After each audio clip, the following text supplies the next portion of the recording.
Bem-vindos e bem-vindas a mais um episódio do Regenerar Podcast.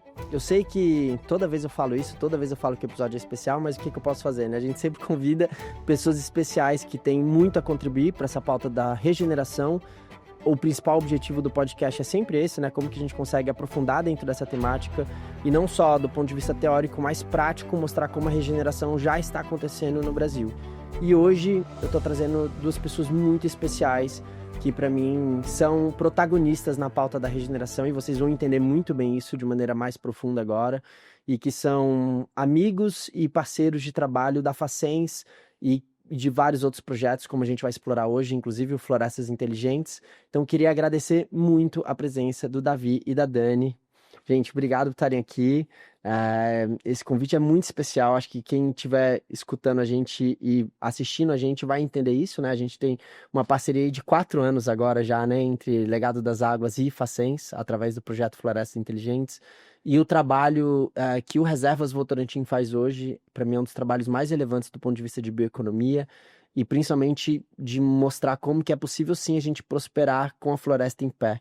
Eu acho que vai ser um dos temas que a gente vai conversar muito. Eu não gosto de fazer apresentações do LinkedIn, assim, né? Aquela apresentação super técnica, então eu vou deixar vocês se apresentarem, mas eu queria falar rapidamente como eu me sinto em relação a vocês. Então, Dani, primeiro, obrigado por estar aqui, por acreditar, né, na parceria, e a gente está juntos há tantos anos, já fazendo várias viagens juntos aí, né, para Amazônia, todas as visitas que eu já fiz também no Legado, todos os nossos alunos que já tiveram a chance de conhecer. Eu acho que quem tem a chance de conhecer o Legado das Águas é uma experiência transformadora de vida, né? Você vê a riqueza da floresta da Mata Atlântica conservada naquele nível e com aquela seriedade, e você é uma pessoa que é incansável no trabalho e que sempre é muito parceira nossa. Então eu queria te agradecer por isso. E o Davi, que inclusive é nosso ex-aluno, né? Eu brinco, o alumni mais, assim, sabe, bem sucedido da Facens, e que dedica a carreira dele, e eu acho isso muito legal, um engenheiro, ainda mais de uma época, né, que não era comum isso, um engenheiro que você vai falar, né, engenheiro eletricista, e que dedicou a sua carreira para a área ambiental, para conservação. Então, obrigado, Davi, também, porque eu sei que você foi o grande tomador de decisão também para essas parcerias iniciarem, e por todo o trabalho que o Reservas faz. É um cara que está em todos os eventos globais aí falando sobre essa temática e fazendo parcerias que são muito importantes. Então, eu sempre gosto de dar essa primeira introdução, e aí eu vou pedir para vocês se apresentarem. A gente pode começar com a Dani, depois o Davi, se apresentando um pouco, quem vocês são e por que vocês estão aqui no podcast hoje. Bom, meu nome é Daniela, eu sou gerente das operações do Legado das Águas. Já estou aí no legado há muitos anos, né? E espero ficar muitos mais para deixar mais legados por aí. Sou apaixonada pelo que eu faço e tenho uma honra mesmo de participar do Florestas Inteligentes, que eu falo que toda vez que eu conto essa história, eu falo com muita emoção para as pessoas participarem, para as pessoas se desenvolverem, não somente como profissionais, mas como seres humanos. Então, convite muito especial, me sinto muita vontade aqui de estar falando sobre esse tema. Obrigado. Davi? Vitor, obrigado pelo convite. Sou o Davi Canassa, engenheiro formado aqui pela Facens, e durante a minha carreira, sim, apliquei engenharia, tive muito sucesso aí na minha jornada técnica, e com o tempo fui migrando minha carreira para eficiência, gestão, sustentabilidade, e hoje sou o CEO da Reservas Votorantim, uma empresa que é dedicada para buscar soluções baseadas na natureza. É uma gestora territorial também. O Legado das Águas, que você e a Dani falaram, foi o nosso primeiro projeto de aplicação de uma metodologia que nós vamos conversar aqui, do Múltiplos da Terra, e que hoje nós estamos aplicando em outros territórios que nós administramos e outras áreas de parceiros, de clientes no Brasil inteiro. Então é um prazer estar aqui com você, Vitor. Muito legal. Gente, acho que para começar, para trazer um contexto para todos que estão aqui assistindo a gente, ouvindo, o que é o Reservas Votorantim, como ele nasceu, né? Eu acho que essa história é sempre interessante, que eu já ouvi ela várias vezes. Como que foi o nascimento do Reservas Votorantim e hoje quais são as principais operações que vocês têm? Bom, legal, Vitor. Reservas Votorantim é uma empresa que nasceu de uma análise de sustentabilidade. Essa é a coisa interessante. Então, em 2008, dentro do portfólio das empresas Votorantim, nós fizemos uma análise e verificamos que existiam muitas áreas conservadas em grande quantidade dentro do portfólio.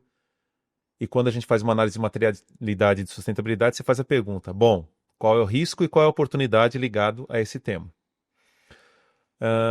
Gestão territorial normalmente é visto como um tema de alto risco, né? As áreas conservadas, principalmente no interior do país, estão sempre sujeitas a invasão, incêndio, caça ilegal.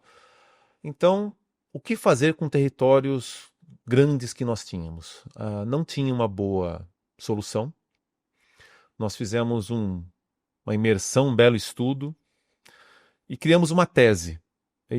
Essa tese foi apresentada para o nosso conselho em 2011 e ela propunha o seguinte: nós vamos procurar gerar valor com a floresta em pé.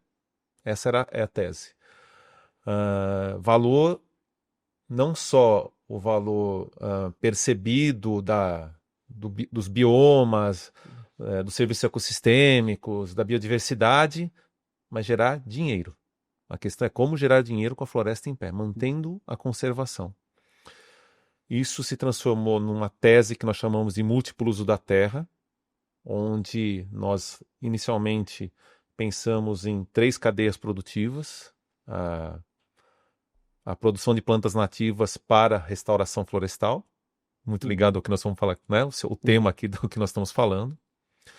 A possibilidade de recepcionar compensações ambientais dentro do nosso território, que é um aspecto da lei que era permitido, e o desenvolvimento de uma cadeia de ecoturismo. Tudo isso no território, no Vale do Ribeira, em São Paulo, onde existiam um complexo de usinas hidrelétricas, e no entorno dessas usinas, o Grupo Votorantim comprou em 1940 um território gigantesco, de 31 mil hectares.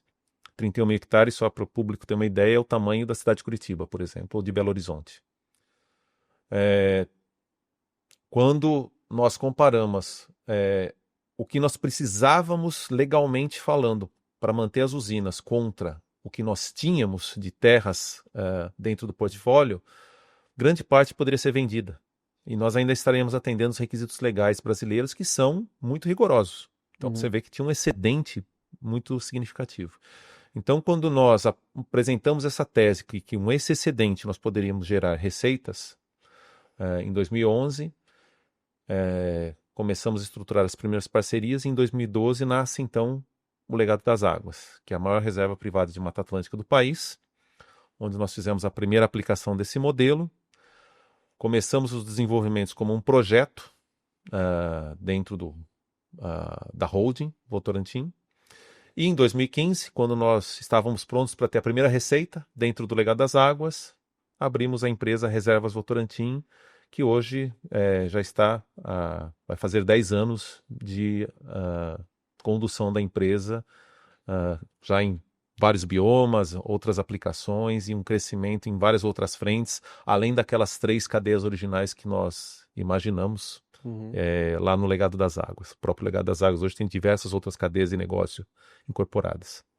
Que legal. E eu sei que o Legado, ele nasce, essa compra grande de terras, como você mencionou, ela nasce também olhando para um valor de segurança hídrica, né, para as hidrelétricas. Então, Dani, se você puder contar um pouco dessa história, de como que foi, qual é o valor principal que o Legado tem hoje, além da segurança hídrica, para o Grupo Votorantim e o Reservas Votorantim como um todo, assim, qual que vocês percebem hoje que é o maior valor que o Reservas tem para esse conglomerado, né, para todo esse grupo? Quando você fala de legado, né, você já entende que é um complexo de funções, de coisas que o legado está aí para fazer, né? A questão hídrica é super importante, a gente está numa bacia hidrográfica que é abundante em água, né? O nosso rio Juquiá, que acaba alimentando todas as usinas que foram, né, construídas na década de 40, e realmente nem existia, né, pensamento do legado nessa época, foi realmente para segurança, para a produção de energia elétrica, mas como bem o Davi disse, na sequência, o que fazer com tantas áreas, sendo que a gente acaba sofrendo com algumas consequências de uma área muito grande e que precisa de muito monitoramento. Então, quando a gente fala de importância do território, e falando em legado em si, acho que uma coisa que eu gosto muito de começar falando é o legado não é uma compensação da Votorantim, porque as pessoas confundem isso. Mas a Votorantim tem mineração, então é uma forma de compensar. Não, cada empresa do portfólio da Votorantim tem o seu cumprimento das condicionantes, tudo certinho. Nós somos uma empresa. E aí, puxa, empresa, né? Somos uma empresa da economia verde que trabalha com conservação. Então, trabalhar com conservação, a gente não precisa ser uma compensação, porque a gente também não é uma unidade de conservação, e a gente deixou de ser um projeto para se constituir como empresa. Então, a importância que eu enxergo muito do legado, dentre outros fatores que são um pouco óbvios, né, por tanta conservação, de 75% do legado é a alta floresta, em alto estágio de conservação. Então, basicamente, as áreas que estão com estrutura são muito pequenas.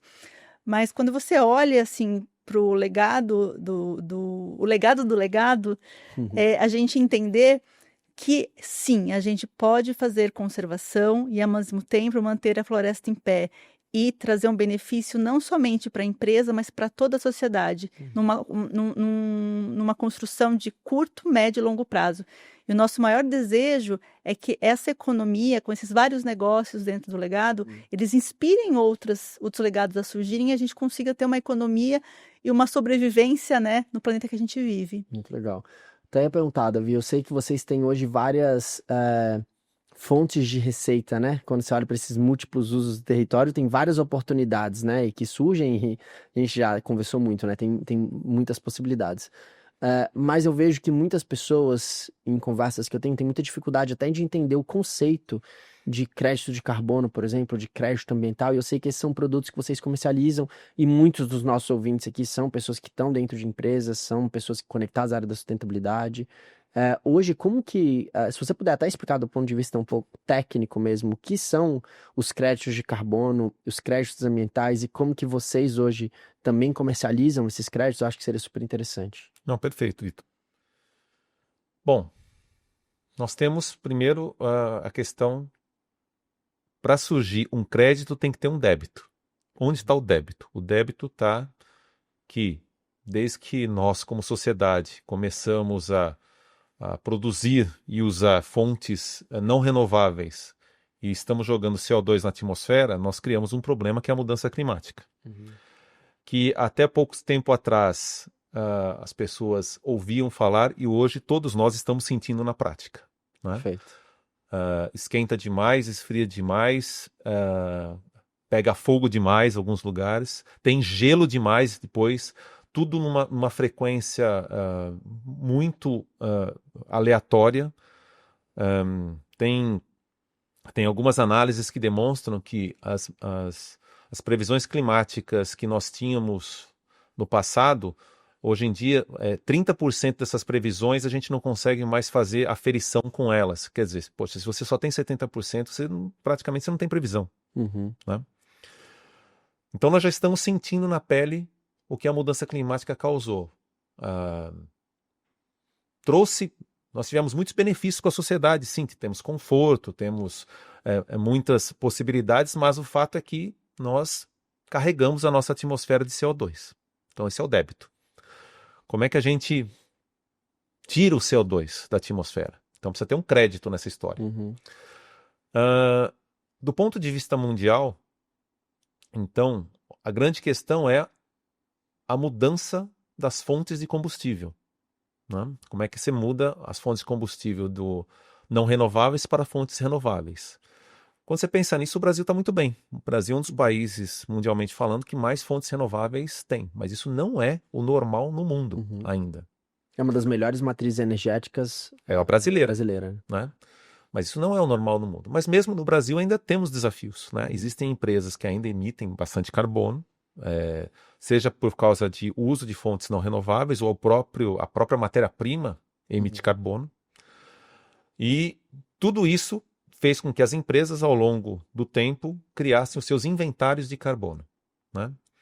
Lembrando que a gente bota a palavra carbono para um conjunto de gases de efeito estufa. Né? São vários gases, onde o principal é o CO2, mas tem vários outros gases.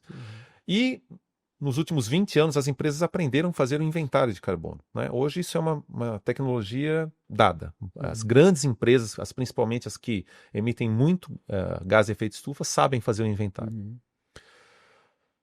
Do ponto de vista mundial, então, dado o problema, começaram a acontecer as conferências das partes, que são as conferências da ONU, as COPs, para discutir como que resolve esse problema, que os países tinham que entrar num acordo. E dentro dos acordos firmados foram criados mecanismos de compensação dos créditos. O mais óbvio crédito é quando você tem uma mudança tecnológica. Uma tecnologia, por exemplo, nova, normalmente ela é mais cara, depende de incentivos e precisa de apoio para acontecer. Então, imagine, hoje já não é mais possível fazer isso que eu vou falar, mas é só para exemplificar para as pessoas. Imagine que algum tempo atrás você tinha na sua planta industrial uma caldeira a óleo. Eu vou trocar por uma caldeira a biomassa, né? Porque a biomassa é renovável. Então, quando eu troco uma caldeira a óleo para a renovável, praticamente eu zero a minha emissão de carbono. Mas a caldeira a biomassa é muito cara. Então, para passar no CAPEX, para passar no investimento, ela não se pagava. Como é que a gente fazia? Desenvolver um projeto mostrando que eu ia diminuir a emissão de carbono e que por um tempo determinado eu poderia pleitear um crédito de carbono em função dessa redução drástica que eu estava fazendo de uma tecnologia antiga para uma nova. Então, os créditos tecnológicos ainda existem, né? Porque ainda existem muitas tecnologias que precisam desse apoio. Então, montar um projeto de carbono tecnológico significa isso. Como é que eu pego uma tecnologia que ainda é cara, isso a gente chama de adicionalidade. Né? Precisa que tenha uma adicionalidade técnica e financeira para que o projeto se torne viável. E aí eu monto um projeto, valido isso com base técnica, científica e auditada, gero um título, que é o crédito de carbono, e empresas que querem abater um pouco do seu inventário, compram esses créditos para abater do seu inventário, até chegar a uma neutralização. Eu acho que é importante também, explica quem valida e quem é a auditoria e quem emite esse crédito, que eu acho que é importante também. Existem diversos organismos internacionais para isso, né? Os mais conhecidos hoje são a Verra, o GCC. Existem mercados regulados no âmbito, às vezes, de estados, como a Califórnia, por exemplo, nos Estados Unidos, né? E o Brasil acabou de, no ano passado, aprovar uma lei de carbono. Nós vamos ter um mercado regulado no Brasil também, né? Então, tem o mercado voluntário e tem o mercado regulado, né? Em ambos podem existir créditos de carbono porque existe o débito. De alguma maneira, alguém está fazendo um inventário, está contabilizando quanto de carbono está emitindo e quer fazer o abatimento. Mas eu falei do crédito tecnológico para simplificar. Porque tem, no nosso caso, a Reserva Votorantim ela faz créditos com floresta. Como assim créditos com floresta? Árvore é um estoque de carbono, né? Grosso modo, metade da massa de uma árvore é carbono. Grosso modo, né? Depende do tipo de árvore.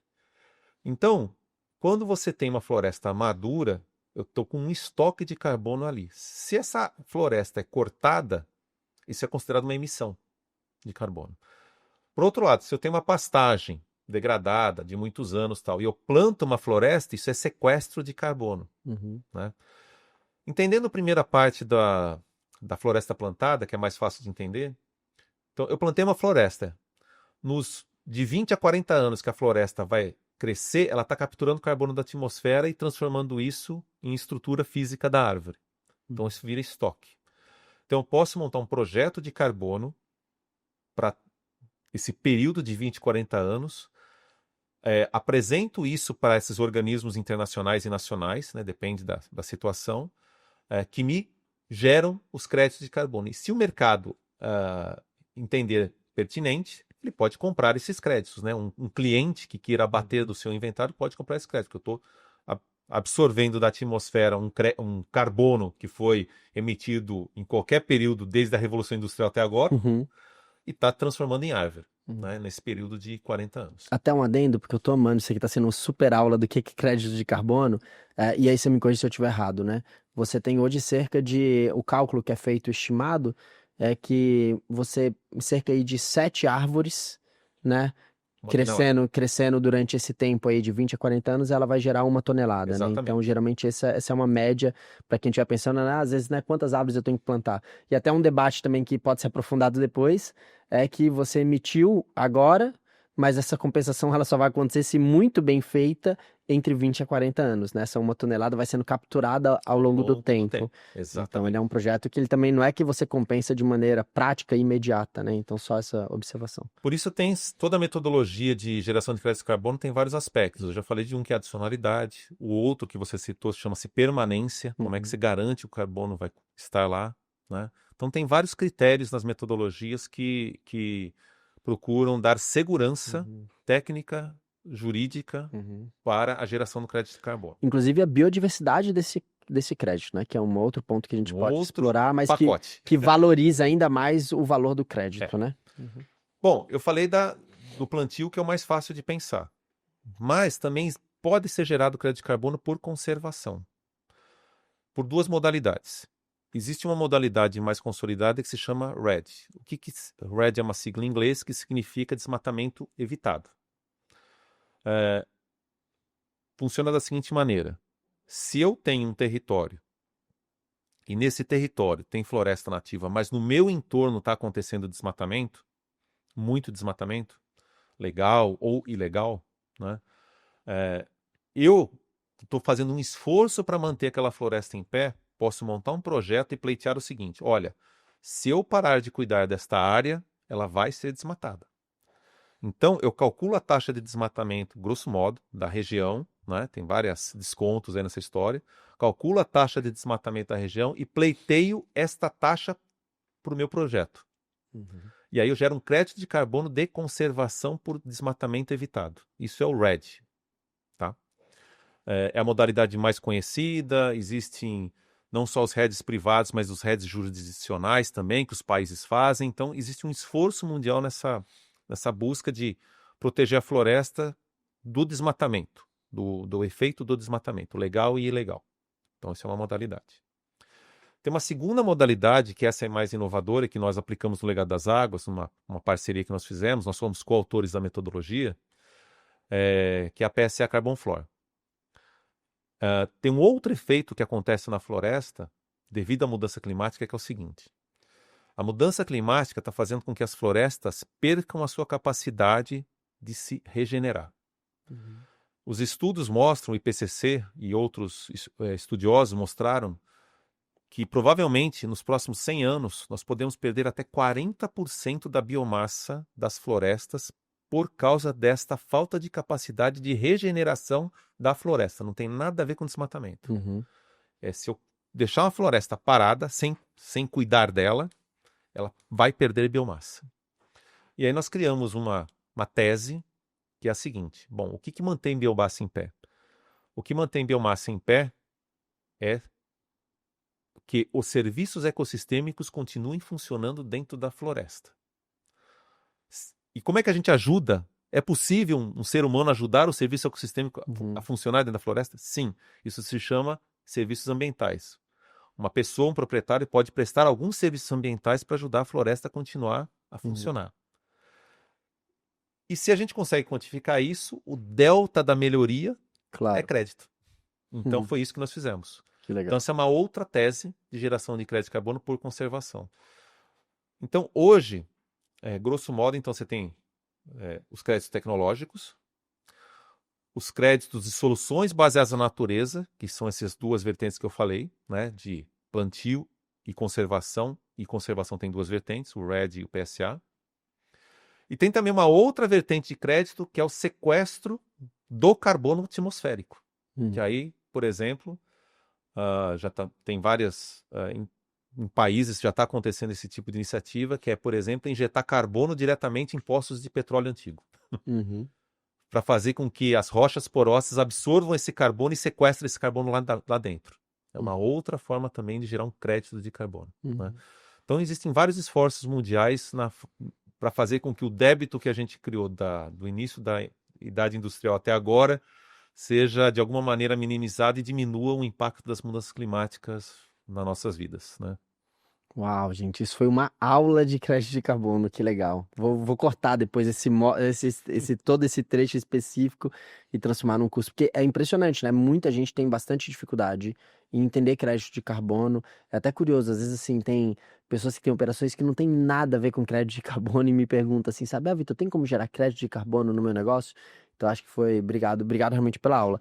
E eu ia aproveitar, Dani, e olhar, quando você olha, por exemplo, hoje para a estrutura do legado, além dos créditos que o Davi comentou, quais são as outras principais fontes de receita e por que que eu tô querendo puxar cada vez mais esse ponto? Porque eu acho muito válido e importante esse ponto de gerar renda, não só com a floresta em pé, mas com a regeneração dela.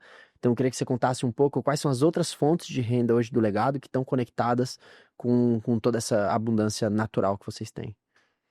A gente fala com muito orgulho que a gente tem, nos múltiplos usos do território, a gente tem múltiplos negócios, né? Dentre eles, o bem conhecido de todo mundo, pelas belezas naturais do legado, é o ecoturismo.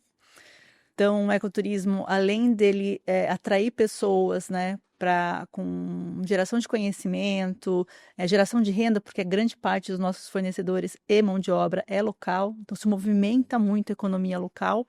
Restaurante, acampamento, pousada, então isso acaba mexendo bastante. A gente trabalha também com outras frentes de estudo do meio, educação ambiental. A gente recebe muitas escolas, desde ensino fundamental, ensino técnico, ensino médio, e universidades. A gente trabalha com pesquisa científica, Uhum. né, desde o início, né, principalmente agora com pesquisa aplicada. Qual que é o objetivo dessa pesquisa aplicada? Trazer o conhecimento desse estudante, né, dessa instituição dentro do legado. A gente forma novos conhecimentos e esse conhecimento tem que ter uma relação de ganha-ganha, tanto para a instituição quanto para a gente e também para a sociedade, né? Senão não é válido como a gente, não agrega valor como a gente quer, como a gente quer no processo de transformação. Além disso, tem o arrendamento de reserva legal, né? Como o Davi comentou, a área é muito maior do que aquilo que a gente precisava e a gente tem um processo de conservação muito forte, não só com a parte de fiscalização, mas também com o próprio ecoturismo que faz a fiscalização dessa área. Todo mundo, todos os negócios acabam se ajudando. E também a questão do Centro de Biodiversidade da Mata Atlântica, que é um centro de produção de muitas espécies nativas de Mata Atlântica, tanto para a fonte de paisagismo, né? A gente ouve muito a frase devolver a Mata Atlântica para São Paulo, né? E em São Paulo, se você dá uma rodada em alguns prédios, eles estão o telhado verde, algumas estruturas estão bem trazendo esse conceito para você olhar que a Mata Atlântica nativa, ela também é bonita, né? Não são só as plantas exóticas. E todo esse processo de restauração florestal, que é uma coisa que a gente gosta muito, muito de falar e com muito orgulho, que restauração florestal é diferente de reflorestamento, né? Eu não sei se todo mundo conhece, mas quando a gente fala em reflorestar, é plantar árvore, seja ela qual for. Pode ser um eucalipto, pode ser um pinus, pode ser qualquer coisa, né? Agora, restaurar é um estudo, né? Inclusive tem a ver com essa questão da biodiversidade, né? Qual é a biodiversidade Exatamente. qual é a qualidade da biodiversidade de uma floresta de pinos comparado com uma restauração de uma Mata Atlântica que vai ter um estudo profundo com mais, às vezes, de 100 espécies de árvores sendo plantadas, né, naquele... Quando a gente fala, é isso mesmo, quando a gente fala em estudo, é muito pensamento crítico. O que tinha lá antes? Como que era o ecossistema? Como é que ele funcionava? Como é que eu planto a tipo de espécie, em tal distanciamento, em tal tamanho, para conseguir daqui X anos a biodiversidade volta e ela tem uma regeneração mais natural que não precise mais de nossas mãos, né? E aí tudo isso contribui para carbono, para mudanças climáticas. Então, é um processo restaurador para quem faz, né? E também para o meio. E o que é muito legal é que as pessoas que trabalham nesses processos são da terra, né? Elas conhecem coisas que às vezes não estão na literatura. Então, a gente aprimora ainda mais. Então, a gente criou o nosso processo, nossa metodologia de restauração florestal, né? Que hoje está super reconhecida e a gente está plantando aí pelo Brasil todo. E só uma observação, é incrível quando vai lá, por exemplo, vocês fazem um monitoramento por QR Codes, né? Onde você consegue ver, por exemplo, aquela muda, eu sei porque, por exemplo, eu já comprei algumas mudas do legado, tem uma orelha de urso lá em casa que tá gigante, e é isso, tem na plaquinha da muda que eu comprei, tem um QR Code onde eu consigo ver qual foi a árvore matriz que aquela semente foi colhida na Mata Atlântica, né? Então, tem um trabalho de vocês no viveiro ali que ele é incrível, né? Você não compra uma planta, você compra uma planta e uma experiência com ela, Uhum. né? Isso é muito gostoso de contar. Não, sem dúvida. Além disso, tem algum outro fonte de receita, Davi, que os outros legados de vocês, as outras operações de reservas do Votorantim também já estão operando? E se você puder contar um pouco também, além do legado das águas, hoje quais são os outros braços do Reservas Votorantim também? As outras reservas ambientais, os trabalhos que o Reservas Votorantim tem feito? Então, hoje a Reservas Votorantim é uma empresa gestora de territórios e prestadora de serviços. Então, tudo que nós aprendemos nessa jornada de 13 anos, desde a constituição do Legado das Águas, nós aplicamos para clientes diversos no Brasil. Na parte de gestão territorial, hoje nós temos, além do Legado das Águas, nós gerimos também o Legado Verde do Cerrado, que fica em Goiás, é um território da Companhia Brasileira de Alumínio, que nós administramos. E ali nós estamos aplicando os mesmos conceitos do que falamos até agora. Lá nós aplicamos um projeto de REDD. Foi o primeiro projeto de REDD fora da Amazônia. Então, no Legado das Águas tem um projeto PSA, Carbon Floor, para geração de crédito de carbono. E no Legado Verde tem um projeto de REDD. E ali também tem uma parte de agronegócio, em menos de 20% do território. Nós temos uma aplicação de um conceito também de agricultura regenerativa bem interessante chamado ILPF, Integração Lavoura, Pecuária, Floresta, onde no mesmo hectare, de novo é o mesmo conceito do múltiplos da terra, no mesmo hectare, no mesmo ano, a gente produz soja, depois milho, depois planta capim, depois planta boi, e no meio das linhas tem as árvores plantadas que são de baru, que é uma espécie nativa. Tem outras espécies nativas lá também, mas a principal é baru. Que é uma castanha, é uma né? castanha super valorizada, mais cara do que a castanha do Pará, por exemplo. Né?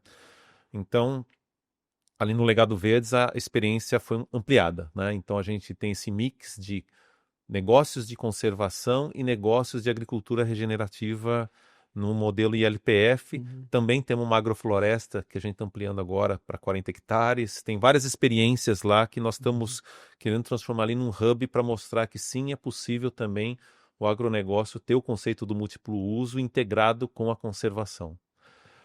Além disso, no Pantanal, a gente está desenvolvendo um projeto de carbono bastante importante ali, numa fazenda Bodoquena. É um projeto que está ainda no início, mas em breve teremos bons resultados. No mais, aí a Reservas Votorantim presta serviço para empresas no Brasil no modelo do múltiplos da terra. O que nós temos feito, vamos dizer, o pacote completo é o seguinte: às vezes a empresa chega para nós e fala assim, eu tenho um território conservado, não sei o que fazer com ele.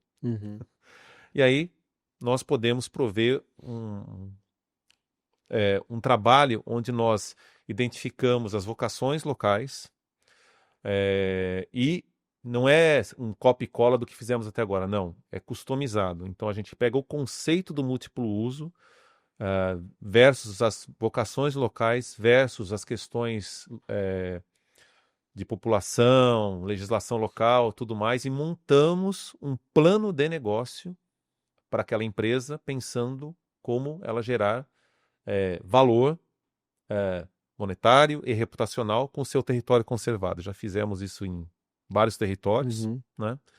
E estamos expandindo isso para o país.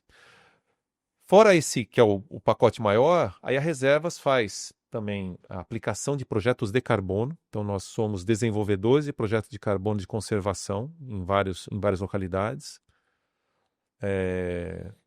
Na parte de plantio, nós montamos uma estratégia principalmente de compensação de carbono via um modelo chamado insetting. O crédito de carbono, tecnicamente, a gente chama de offset. Né? Ou seja, eu compro de alguém que fez fora da minha estratégia. Nós ajudamos as empresas a trazer para dentro da sua própria estratégia. Então, a ideia de que uma empresa nos procura e fala assim, olha, eu queria contribuir de alguma maneira, queria abater os débitos que eu tenho no meu inventário. O que dá para fazer? A gente oferta, olha, eu tenho crédito de carbono para vender, você quer? Tem essa opção. Ou a gente pode montar uma floresta para você, a floresta é sua, Uhum. né? Então Às a vezes gente num território desse próprio cliente, por ou exemplo. do cliente, ou em alguma parceria estratégica junto com, por exemplo, governos locais, em parques Uhum. públicos que precisam ser restaurados, né? A iniciativa é dele, é uma doação que aquela empresa faz diretamente para um parque público e Perfeito. nós administramos esse trabalho. Nós fazemos a ponte, achamos o território, criamos toda a questão regulatória necessária para que funcione, geramos relatórios técnicos, fazemos o plantio, entregamos tudo prontinho, mas a floresta é deles, né? Então, já tem alguns clientes importantes que fizeram esse tipo de iniciativa de insetting, então estamos avançando bem, né?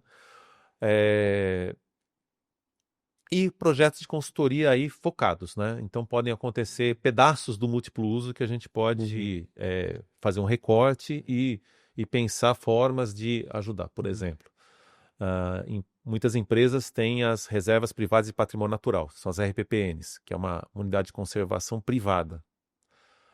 Tem os planos de manejo dessas RPPNs que normalmente não contemplavam aspectos como esses de ecoturismo que a gente aprendeu a desenvolver muito bem. E uma RPPN pode receber esse tipo de iniciativa. Então, tem empresas que nos contratam para reformular o plano de manejo deles, incluindo alguns aspectos como ecoturismo, coleta de sementes, observação de pássaros. Então, a gente reconfigura a RPPN para um modelo que inclui também a geração de receita, não é só a conservação per se, né? Então é isso, a Reservas Votorantim ela não é uma consultoria tradicional, né, onde, por exemplo, a gente vai resolver um problema de base. Você me ajuda no meu licenciamento ambiental? Não, esse não é o nosso negócio. O nosso negócio é ajudar as empresas a pensar em negócios com soluções baseadas na natureza. É isso que a gente faz na Muito Reservas. legal. Parabéns, gente. Eu sempre acho o trabalho incrível. E uma das curiosidades, né, assim, das operações, eu só conheço a do legado, mas eu já fui várias vezes. E uma questão que é curiosa pra mim é quando eu tô lá, é isso, assim, eu vejo várias coisas acontecendo. Então, tem desde, geralmente, gringos fazendo observação de pássaros, que eu acho que é um dos principais turismos, né? Os pássaros são incríveis, assim. Então, sempre tem, geralmente eu observo isso. Às vezes aí tem crianças visitando para passeios educacionais. Aí você tem alguém de organizações que estão fazendo pesquisa, então você tem um On Safari que está fazendo pesquisa, né, com os felinos locais ou com, enfim, toda a fauna local. Então tem várias coisas acontecendo. E uma das pautas que eu vejo muito que vocês trabalham é essa questão da inovação, né? Tem muita inovação, tem muita pesquisa sendo feita. Então eu queria fazer duas perguntas, e aí fiquem à vontade para responder quem achar melhor. Mas eu acho um pouco qual que é essa conexão de vocês também com a academia, qual que é a importância da academia na proximidade do Reservas ou do Legado especificamente. E queria que vocês contassem um pouco também dessa nova parceria que foi lançada ontem, né? Com o IFF, contar um pouco dessa novidade que está hiper fresca. Queria que vocês, ontem, aí só para mencionar, hoje é dia 28 de agosto, né? Porque o episódio não vai sair hoje. Então, queria que vocês contassem um pouco sobre essas duas vertentes, a importância da academia e sobre essa nova parceria, que eu acho que ambos os assuntos estão muito conectados ao quanto vocês hoje buscam inovação, né? Eu posso falar das parcerias, né, com a universidade, eu deixo para o Davi falar da IFF. Bom, tudo começou com pesquisa científica no legado. Então, a importância, você imagine, 31 mil hectares, o que tem lá? A gente precisa saber o que tinha.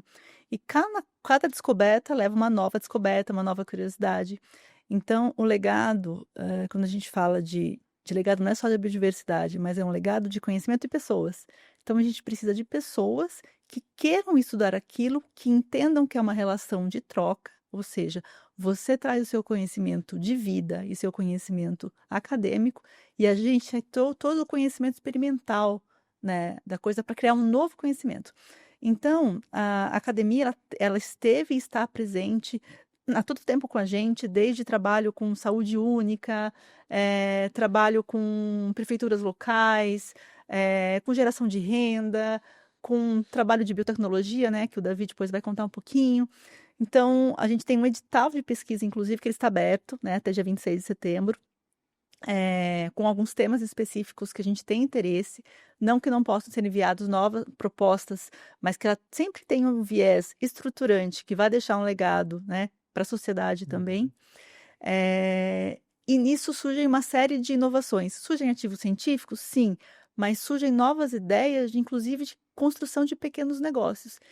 E eu acho que o mais interessante é que esses trabalhos acadêmicos, que acabam como acadêmico, mas depois no fim terminam como Uhum. aplicado, eles levam uma dimensão para a instituição de volta com alunos com a cabeça muito mais aberta para atuar no mercado real, Uhum. né? Que a gente sempre fala, né? Academia é um mundo à parte, o mundo aí fora é uma coisa imensa, diversificada e que muda toda hora, que você precisa adaptar. Assim como e por isso que a pesquisa científica tem uma importância fundamental para a gente em todas as parcerias que a gente faz. Então, fica o convite, inclusive, para procurarem a gente com os projetos que tenham interesse. A gente trabalha muito com a questão de biodiversidade de uma forma muito ampla, mas também a gente fala que o legado é um laboratório de inovação. Realmente tem muita coisa acontecendo e muitas outras coisas que a gente nem sabe ainda que vai acontecer, mas a gente quer explorar junto com parceiros. Muito legal. Então, é curioso, né? O Brasil é o país mais biodiverso do planeta e a gente não sabe nada sobre essa biodiversidade ainda. Essa é a verdade. Porque identificar uma espécie é só o primeiro passo. Uhum. E nem isso a gente sabe direito. Lá no Legado Verde do Cerrado, a primeira parceria que a gente fez para identificação de flora, na primeira tacada apareceram 9 espécies novas. Trabalho de 1 mês. Uhum. 1 mês, gente, não é nada. Então, você vê, se na identificação a gente ainda está muito pobre, imaginem todo o potencial que a gente tem em várias camadas, né? A primeira camada é o que você vê mais imediatamente, que é o que a gente chama dos não madeireiros, por exemplo. O madeireiro está bem identificado, né? O Brasil começou desse jeito, né? Explorando madeira. Mas o não madeireiro, qual é o potencial das seivas, dos frutos, das Uhum. castanhas? É desconhecido. A pergunta que eu sempre coloco, por que o Brasil não é o maior produtor de castanha do Pará do mundo? Não é. Uau, eu não sabia dessa informação. Não é. A Colômbia vende mais que a gente. Ah. Então, eu estou falando do fruto primário. Aí depois vem o secundário.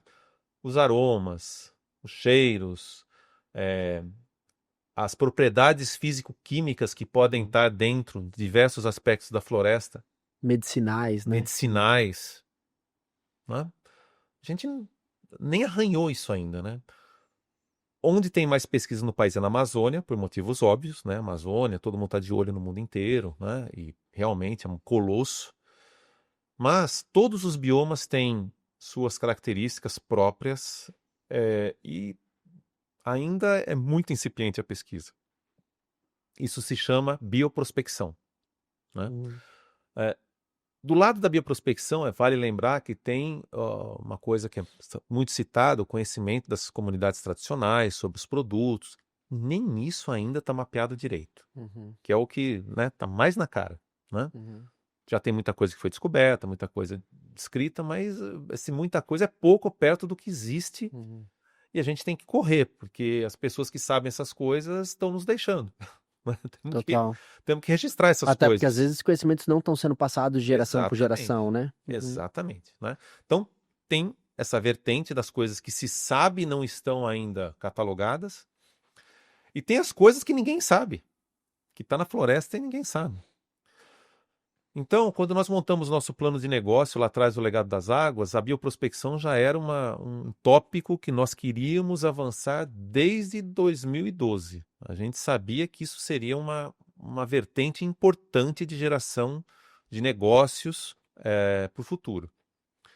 Para isso, a primeira coisa que o Mandani falou, precisava entender o que tem lá. Né? Então, começamos a mapear muito o Legado das Águas, descobrimos muita coisa legal, né? Não só de flora, mas de fauna, né?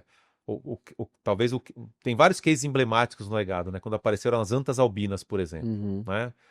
Aliás, fica o convite para vocês, né? Digita lá legadodasaguas.com.br, né? Vocês vão ver, tudo está escrito lá, a gente tem as fotos e tal. Elas têm nome, inclusive, né? É. Gasparzinho, como que é? Canjica e o Gasparzinho. Canjica e Gasparzinho, tá vendo? Então, as antas albinas, quando apareceram, foi um susto para os pesquisadores, que eles nunca imaginaram que ia ter um bicho branco daquele tamanho no meio da floresta vivo. Porque um bicho branco, teoricamente, ele ia ser predado. Né? Ele é fácil de ser visto. Então, quando apareceu nas primeiras fotos, virou artigo científico, né? Deu repercussão internacional, foi super legal. Mas então, primeiro a gente tinha que mapear o que tem. E aí a gente começou uma jornada para tentar engajar empresas no aspecto da bioprospecção. Dentro dessa jornada, nós tivemos um passo importante que nós demos, fizemos uma parceria alguns anos atrás e fizemos o primeiro banco genético de Mata Atlântica do país. Então, tem mais de 60 espécies com DNA mapeado lá do Legado das Águas. Pelo que sabemos até então, ainda é o maior banco genético do país de Mata Atlântica. A gente não sabe se alguém superou a gente, né? O que é, assim, nada. Se parar para pensar na quantidade de espécies que tem na Mata Atlântica, isso é nada, né? E esse é o maior banco genético. Aí fizemos também uma parceria lá com orquídeas nativas, né? O Legado das Águas hoje tem um orquidário que tem mais espécies que o Jardim Botânico de São Paulo. Então, são exemplos de que tudo que a gente bota a mão, a gente descobre coisas grandiosas, do ponto de vista de identificação. E aí vem a pergunta, como bioprospectar essa flora incrível que a gente tem lá, os fungos, as terras e tudo mais, né, para gerar potenciais negócios. E aí a gente começou um trabalho, primeiro de acompanhamento, quando a gente começou não tinha legislação no país, uma coisa importante. Aí veio uma primeira legislação, então a gente ficou muito antenado na legislação, né, ligada à biodiversidade. E fomos aprendendo. Então, hoje, nós também temos um cabedal de conhecimentos para poder fazer tudo isso de maneira correta e legal, né? Porque tem uma segunda COP, né? Existem 3 COPs, na verdade, no planeta. O pessoal lembra mais da climática, né? Que é onde o problema está pegando no nosso calcanhar já, literalmente. A segunda COP é de biodiversidade, né? Que é uma COP que acontece a cada 2 anos. Que esse ano foi aqui, né? Foi na América Latina Foi também, na América, foi na Colômbia. Na Colômbia. Porque a biodiversidade é um problema tão grande quanto a mudança climática, porém, a gente ainda não percebe ele direito, né? As pessoas nas suas casas e tal, mas é um problema seríssimo, né? E a terceira COP é a de desertificação, né? Que é um outro problema sério que acontece no mundo, né? E que impacta o Brasil também, né? Que está conectado com as outras duas, inclusive, né? Todas elas, de uma maneira ou outra, elas têm uma interconexão, né? Mas a COP de biodiversidade foi gerando conhecimento institucional e científico para gerar as legislações. E aí o Brasil finalmente passou por uma legislação definitiva. E aí todos esses trabalhos que nós fazemos no Legado, tivemos um trabalho, um dever de casa de entender e colocar na legislação correta. E aí botamos tudo que a gente aprendeu nesses anos debaixo do braço e começamos a procurar parceiros para bioprospectar, né? Vários parceiros. A primeira parceria efetiva que nós conseguimos, muito bacana, né, foi no ano passado, com o CNPEM de Campinas, que é o Synchrotron, o nosso acelerador de partículas que a gente tem aqui no Brasil, né, que pouca gente sabe que é um orgulho nacional. Gente, aquele lugar é incrível. Eu que sou engenheiro eletricista, quando eu fui lá, pirei. Né? E aí nós fizemos uma primeira parceria para procurar dentro da floresta, nas fezes dos herbívoros e nos fungos, biocombustível. É isso que nós estamos procurando lá na floresta, essa primeira parceria. Já teve... Quantas rodadas teve lá, Dani, até agora? Teve umas 5 rodadas, e o que foi mais interessante é que no período de menos de 1 hora, eles identificaram, tipo, 20 espécies potenciais. Coletaram. Então eles estão estudando agora, né? E aí qual que é o negócio? Para mostrar essa parceria mesmo. É a divisão da patente, né? Então a gente dá toda a estrutura, suporte os pesquisadores tal, quando eles estão lá tal, e quando eles voltam para o Synchrotron, vão estudando, interagem conosco, e se sair uma patente, parte da patente vai ser da Reserva Votorantim do Legado das Águas. Então essa foi a primeira que nós conseguimos efetivamente no ano passado. E ontem, né? Lembrando a data que o Vitor colocou, né? Aqui no podcast, depois de 3 anos e meio de muita labuta, nós anunciamos uma parceria, sim, que pode ser transformadora para o país quando a gente fala de bioprospecção. A IFF é uma empresa mundial, uma das principais, a International Fragrance and Flavors, uma das principais fornecedoras de fragrâncias, aromas, perfumes para diversas indústrias desse segmento no mundo. E eles vão montar um laboratório dentro do Legado das Águas. Por que isso é importante? Por que isso é tão inovador e diferencial? O que nós mostramos para a IFF é o seguinte: a nossa jornada desses 13 anos de Legado das Águas e com o Centro de Biodiversidade, nós percebemos que na nossa produção dos viveiros, em cada fase da planta existe uma característica diferente que acontece. Então, e essas características diferentes podem gerar produtos diferentes. Então, a gente precisa ter um laboratório de bioprospecção do lado do centro de biodiversidade para que o pesquisador vá capturando essas características ao longo do crescimento das plantas. E aí a gente identificar se existem esses potenciais de negócios.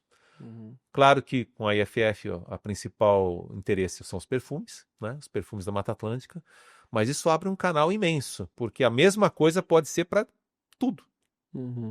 Tudo que a gente produz hoje no planeta pode ser que tenha algum equivalente sendo gerado na floresta e que por bioprospecção a gente possa identificar. E aí que vira bioeconomia, né? E vira bioeconomia, exatamente. Então a gente está super feliz com essa nova parceria, né? Com esse laboratório que vai ser inaugurado até o final desse ano ali. Ele já está construído, né? A equipe da EFF está sendo treinada na França, que vai ficar morando no Legado das Águas, né? Para fazer esse trabalho. Para que ele dê certo, eles têm que estar lá com a gente, né? E aí nós vamos ter vários ciclos, né, de aprendizados conjuntos e a nossa expectativa é muito positiva nesse trabalho. Que legal. Nessa história do legado, ou do Legado Verdes também do Cerrado, já teve alguma descoberta científica que marcou vocês, assim, que vocês lembram de falar, nossa, olha essa descoberta científica que foi feita? Tem alguma que vem em mente de vocês, assim? Olha, fora a antalbina, teve uma descoberta de uma nova espécie de orquídea, né? Que até a espécie dela ficou com o nome de legadensis. Ah, que E a legal. redescoberta de espécies que não apareciam há muitas décadas na Mata Atlântica. Espécie de borboleta e também uma espécie de orquídea. Sim, que me vem muito na mente são essas espécies emblemáticas. Que legal. Pode falar. Essa orquídea, inclusive, que foi redescoberta, a Octomela estrelensis, quando a gente descobriu, na época estava tendo uma parceria com Mônaco, com o Principado de Mônaco, e o Príncipe Albert estava querendo identificar uma flor no Brasil para dar o nome de Grace Kelly. E nós, como ela foi redescoberta e não tinha um nome, não tinha um nome comum, né? Então nós batizamos ela de Grace Kelly, mandamos uma amostra lá pro Jardim Botânico de Mônaco, né? Então tem uma orquídea brasileira, Grace Kelly, hoje lá no Botânico de Mônaco. No Legado Verde do Cerrado aconteceram diversas também descobertas incríveis, por exemplo, na parte da fauna, né? Uma onça melânica. O que é uma onça melânica? É uma onça pintada preta. Gente, é a coisa mais linda do mundo. Esse vídeo está lá nas nossas redes sociais. Sigam lá a gente. No Instagram do Legado das Águas, no Instagram do Legado do Cerrado. Tá? Que seria o que é considerado jaguar? Ou não? Não, é a onça pintada mesmo brasileira. Uhum. Porque você tem o puma, né? Que é a onça parda, que é meio... Depende como se fala, né? A designação na América do Sul, né? O jaguar pode ser a onça pintada, mas tem gente que fala que também é a parda. Então, por isso que Entendi. A pintada é a maior. Entendi. Eu achava que o jaguar era sempre a onça pintada preta. Não, não é. Essa é uma onça pintada, teoricamente, normal, só que ela é melânica, ela é preta. E aí, e ela tem pintas, mas você só vê as pintas delas à noite. Quando você bate a luz nela, que você vê a diferencial das pintas. Então, foi espetacular essa imagem. Mas isso foi no Cerrado? No Cerrado. Uau! No Legado Verde do Cerrado. Eu nem sabia que tinha onça pintada no Cerrado. Tem muitas. Lá tem muita onça pintada Olha na só. nossa reserva. Pô, que vergonha, eu nasci no Cerrado e não sei disso. Eu sei do lobo-guará, sei de várias outras espécies. Eu achava que só tinha na Amazônia e na Mata Atlântica, eu não sabia que tinha no Cerrado. Tem. E um outro bicho super emblemático que E no apareceu... Pantanal também, claro, né? Isso. Pantanal, Pantanal onça exato. pintada é uma maravilha, né? E aí um outro bicho emblemático que apareceu nos dois legados nossos, tanto na Legado das Águas como do Cerrado, que é muito raro, é o cachorro-vinagre, né? O cachorro-vinagre é um bicho que só aparece em territórios extremamente bem conservados. É um cachorrinho bem diferente mesmo, né? O cachorro-vinagre, baixinho, né? Entroncadinho, tem essas imagens também lá. É muito legal, né? E mostra. E o legal é que a gente sempre vê ele em par, né? Ou com filhote, né? Nas imagens que aparecem conosco, que mostra que está saudável, está funcionando tudo bem. Que legal. Eu até, assim, sempre que eu tô no legado, pra mim, uma das minhas coisas preferidas é quando eu tô na área do restaurante ali e que tem aqueles vídeos das câmeras, né, que ficam filmando o movimento. Dá pra passar horas ali, né, assistindo os animais, eles vêm, eles olham. Pra mim isso é sempre um momento especial, assim, né, que eu acho que qualquer pessoa que visita sempre fica ali na frente olhando, né. Dani, tirando toda essa parte ambiental, que eu acho que a gente já explorou bastante, a gente sabe também, por exemplo, no Legado das Águas, que está no Vale do Ribeira, é uma região com uma alta vulnerabilidade socioeconômica, né? Qual que é o papel do Legado hoje nessa parte social também? Eu queria que você contasse um pouco disso, e aí depois já vou emendar falando um pouco do Florestas, explicando para quem, né, não conhece o Floresta, eu vou explicar um pouquinho o que que é. Quando a gente olha para a parte socioeconômica do Vale, realmente ele tem um DH bastante fragilizado, eh, porém, ele tem riquezas que poucos lugares no Brasil têm. Por exemplo, a abundância de água, né, que hoje é uma riqueza absurda.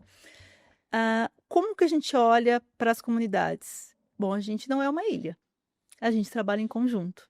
Para a gente poder, existir e permanecer, a gente precisa se unir.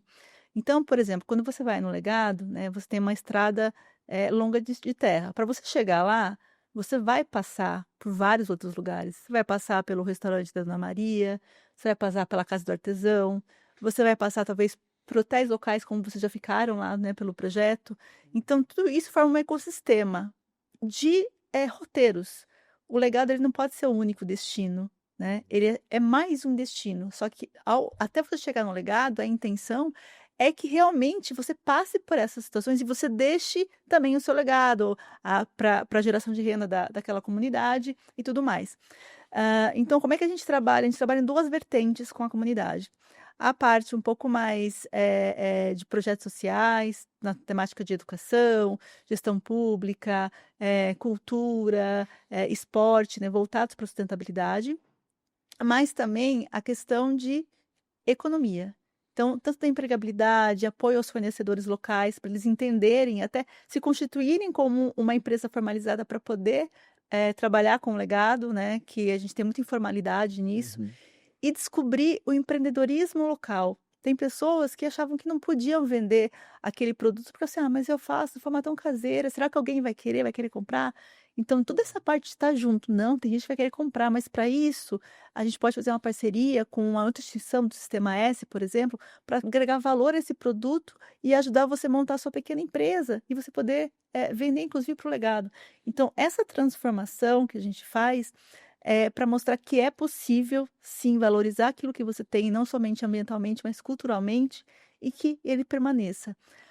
Para isso, a gente conta realmente com muitas parcerias, e a questão do turismo, ela foi uma coisa que era muito incipiente no Vale, né? O Vale é bonito, nossa, o Vale é lindo, né? A quantidade de cachoeiras, a vegetação conservada. Mas e aí, você consegue ficar lá? Hum. Né, você consegue se alimentar lá, você consegue ficar mais que 2, 3 dias lá.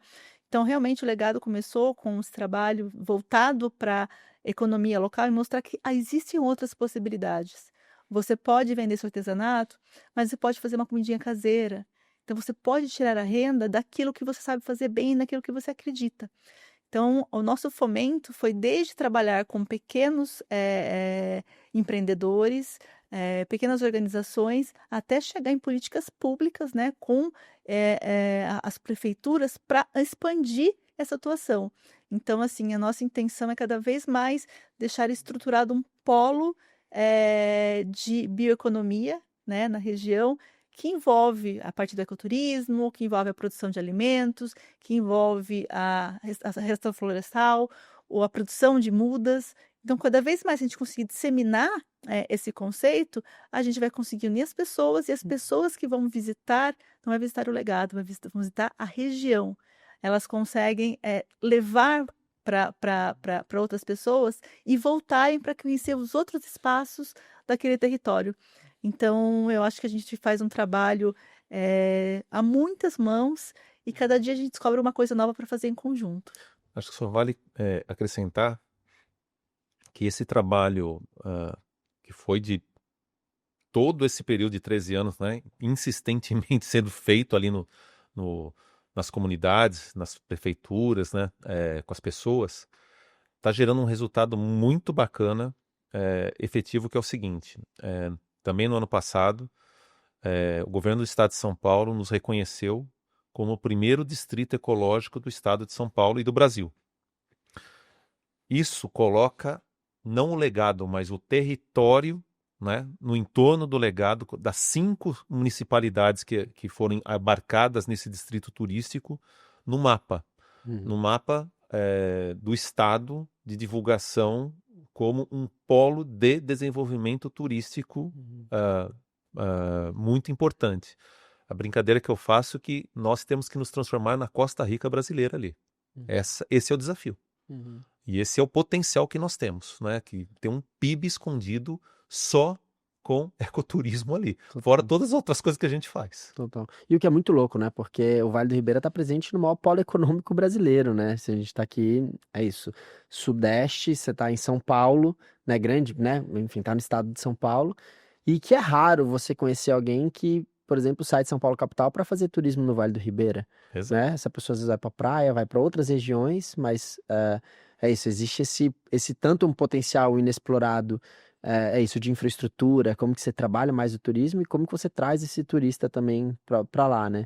E aí eu queria aproveitar e falar um pouco do Florestas, né, Dani? Porque eu acho que está muito conectado com esse braço de vocês de olhar para essas associações que vocês trabalham, locais, para trabalhar para esse impacto social. Então a gente falou no início do podcast, alguém pode ter pensado assim, né? Tá, mas o que é o Florestas Inteligentes? Então eu vou dar um resumo rápido para, claro, que depois quem queira possa explorar mais. Mas o Florestas Inteligentes, ele nasceu aqui na Facens, em parceria com uma outra universidade lá de Belém do Pará, a Cesupa, que são super parceiros, assim, onde a gente fez essa provocação, né? Como que a gente aqui, como uma universidade, que está aí num centro urbano como Sorocaba, como que a gente pode impactar comunidades que vivem dentro dos principais biomas florestais brasileiros, e na época a gente considerando Amazônia e Mata Atlântica, que a gente estava aqui presentes. E a gente já tem um conceito aqui na Facens, que é o conceito de um campus inteligente, né? A gente usa muito a tecnologia, que esse é o conceito de um território inteligente, né? Que é como que você utiliza da tecnologia para melhorar a qualidade de vida das pessoas que habitam nesse território, tornando esse território mais sustentável.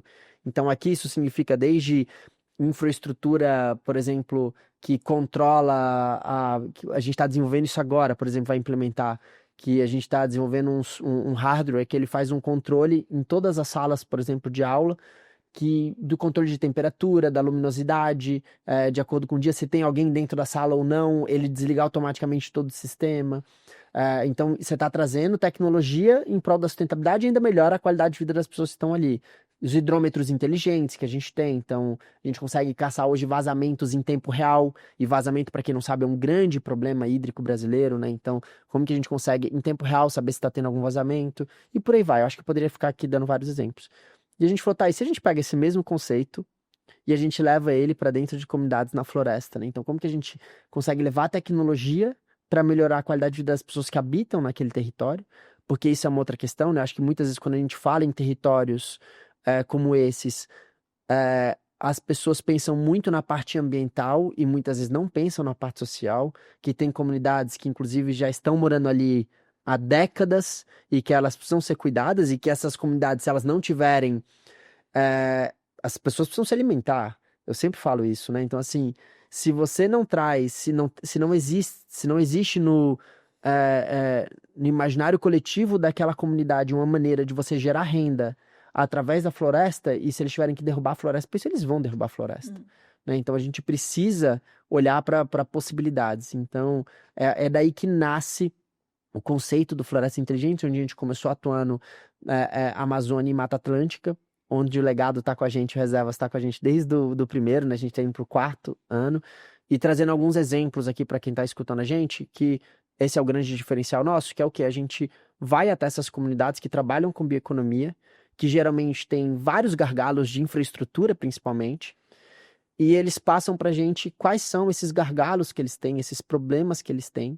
A gente traz isso para dentro de sala de aula, lança um desafio, né? Lança esse desafio para todos os nossos alunos.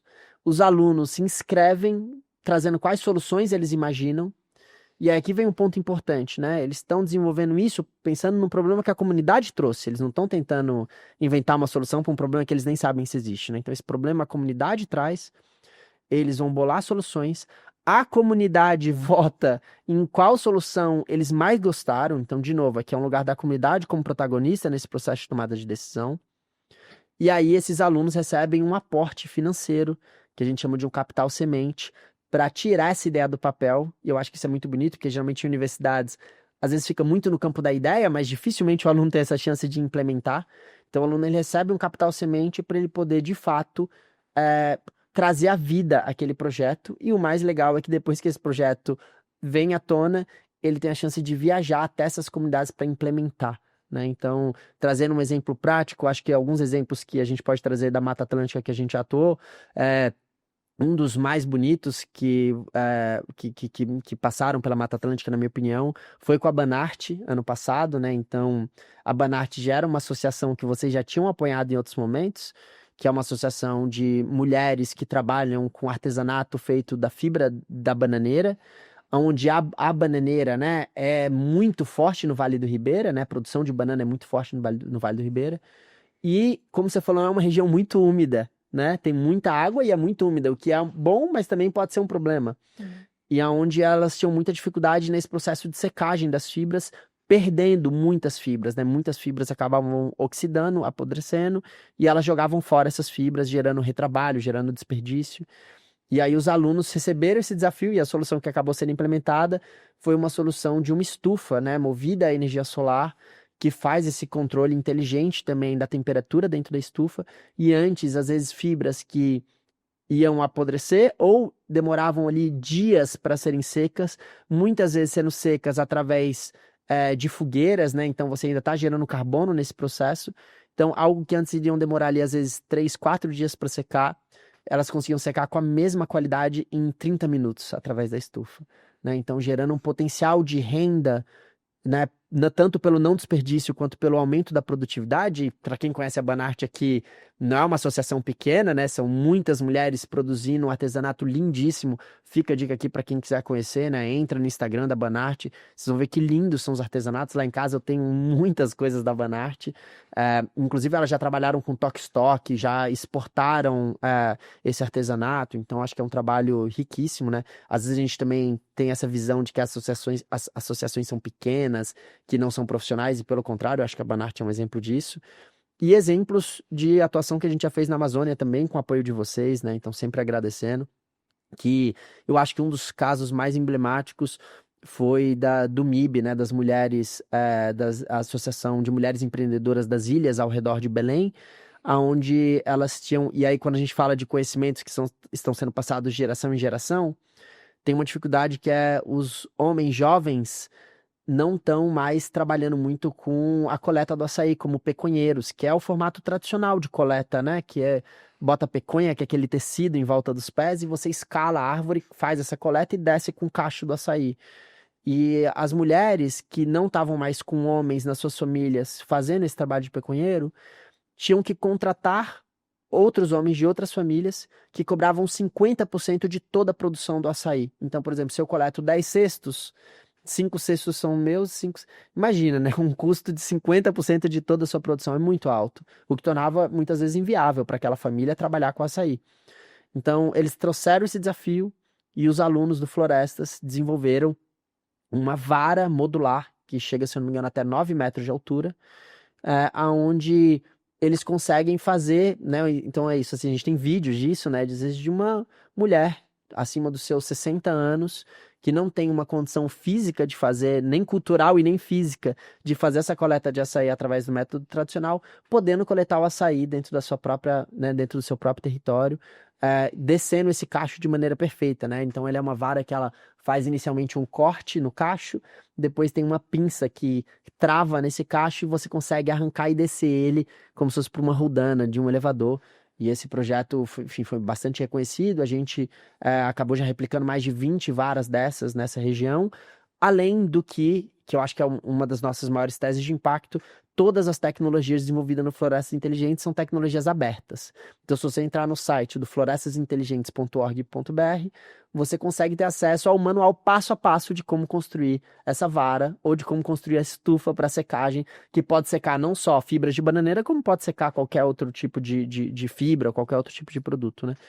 Então, eu acho que esse lugar de juntar também a academia para olhar para desafios dessas comunidades que trabalham com bioeconomia se mostrou algo muito inovador, porque eu acho que fecha em todas as pontas. Fecha na ponta da bioeconomia, que você conserva a floresta, regenera a floresta, e você gera renda para essas comunidades. Para os alunos é um processo transformador de vida, a gente vê, né? Os alunos que passam por florestas têm suas vidas transformadas. E eu acho que tudo isso vem sendo reconhecido internacionalmente. Então, até foi muito legal que ano passado a gente ganhou, né? A gente foi num evento que, no ano retrasado, inclusive eu estava com o Davi, né? A gente foi na COP em Dubai, e logo depois do evento da COP em Dubai, teve em Abu Dhabi o QS Reimagine Education Awards, que é um dos principais eventos, o principal evento de inovação na educação no mundo. A gente ficou em terceiro lugar naquele ano, com florestas inteligentes na categoria da sustentabilidade. Sustentabilidade para a educação, e ano passado o evento foi em Londres, a gente foi de novo representando o projeto e a gente ganhou medalha de ouro na categoria de sustentabilidade para a educação, ficamos em primeiro lugar, que já foi uma festa, e só lá que a gente descobriu, a gente nem imaginava que a gente também estava concorrendo para a premiação geral, a maior premiação, porque assim, o QS, eles são 17 eixos, são 17 categorias, desde IA para educação, e-learning, sim, categorias diversas. Uma dessas categorias é sustentabilidade para educação. Todos esses projetos, os medalhistas de ouros dessas 17 categorias podem concorrer, eles selecionam 5 desses 17 para concorrer ao que eles chamam de Global Education Award, que é a única premiação financeira, inclusive, de $25 mil, que eles premiam para o projeto que eles consideram que foi o projeto mais inovador do ano. E aí, ano passado, no último dia lá do evento, lá no jantar de gala, eles anunciam e a gente ganhou esse prêmio do Global Education Award. Então é muito legal, sabe, ver esse reconhecimento internacional e você que já esteve presente, né, em vários, acima de tudo, ver a transformação que isso gera nas comunidades, a transformação que isso gera nos alunos. Esse ano está acontecendo nesse momento Florestas Inteligentes, né, é um projeto que ele durou o ano inteiro, assim, e está sendo muito especial o que a gente está fazendo, tanto na Apivale, que a gente está trabalhando com produtores, né, de mel do Vale do Ribeira, também ajudando na coleta, na limpeza e no processamento do pólen, quanto também na Amélias da Amazônia, que trabalha na Floresta Nacional dos Tapajós, que trabalham com óleo e subprodutos da andiroba. E o projeto está lindíssimo esse ano. Inclusive, já convido também o Davi para ir visitar, não só a Nani. Eu acho que, assim, eu sempre falo isso, a gente sempre tenta melhorar o projeto ano após ano, e eu acho que esse tá, desculpa para as edições passadas, vão ter alunos que vão ficar com ciúme, mas eu acho que tá sendo Florestas mais especial, mais bonito. Acho que por uma maturidade mesmo do projeto, né? A atuação tá lindíssima, assim. Então, convido para todos que quiserem conhecer, florestasinteligentes.org.br, mas acima de tudo também quero agradecer vocês demais por toda a parceria que a gente tem nesses 4 anos. Espero que a gente continue não só com essa parceria, com outras por muito mais tempo. E aí... Vitor, nós é que agradecemos. Quando você apresentou, os objetivos de vocês estavam muito alinhados com o que a gente acreditava, né? Então é um orgulho, parabéns, né, por tudo que vocês conseguiram aqui, esses reconhecimentos, né? E o maior reconhecimento é ter resolvido problemas ali no campo, né? Eu sempre falo para o meu time, a gente precisa sujar a bota para entender mesmo o que está acontecendo. Gente, a grande maioria das pessoas vive em cidades, a gente não conhece o Brasil. A gente não conhece o Brasil. O Brasil não é cidades, gente. A maior extensão territorial nossa é campo. Como o Vitor colocou, os problemas alimentar, não tem como se alimentar. Total. Não tem como beber, não tem água. Você fala, Amazônia, né? Primeiro Florestas, né? Primeiro Florestas. O primeiro Floresta. Na Amazônia tem água em todo lugar. Maior bacia hidrográfica do mundo. Não tem água para beber. As comunidades ribeirinhas não têm água potável. Não tem água para beber. O primeiro Florestas foi desenvolver, né, um filtro que fosse barato, eficiente e funcional para aquelas comunidades, né? Exatamente. Não tem água para beber. não tem local para fazer as necessidades básicas. Saneamento básico não existe. Não tem saneamento básico. Não tô nem falando de saneamento, tô falando Claro. do local para fazer a Super. necessidade básica. É mais Uhum. básico do que isso, né? Uhum. Então o Brasil profundo, gente, é brabo, Uhum. né? Nós, como estamos no campo, vivemos essa realidade, né? Sabemos dessa realidade.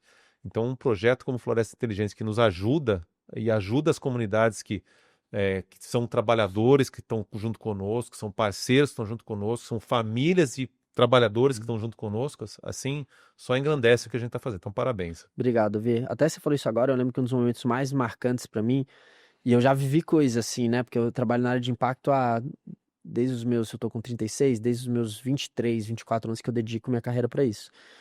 E, inclusive, eu já contei essa história em outro podcast, né? Mas eu comecei até tudo isso fazendo um intercâmbio, voluntariado no Quênia, né? Então, lá, enfim, visitando as favelas com menor IDH do mundo, assim, né? Com expectativa de vida de 32 anos de idade.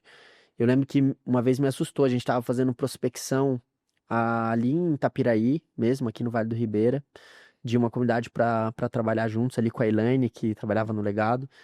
E a gente visitou, por exemplo, uma comunidade que morava numa encosta, e para quem conhece ali a região de Itapiraí, gente, no inverno é um frio de doer os ossos e a alma, né? Muito frio. e muito E úmido. muito úmido. E eu nunca vou esquecer da gente ir numa comunidade, entender se tinha potenciais ali para o Floresta Inteligentes trabalhar, aonde tinha umas 14 casas, assim.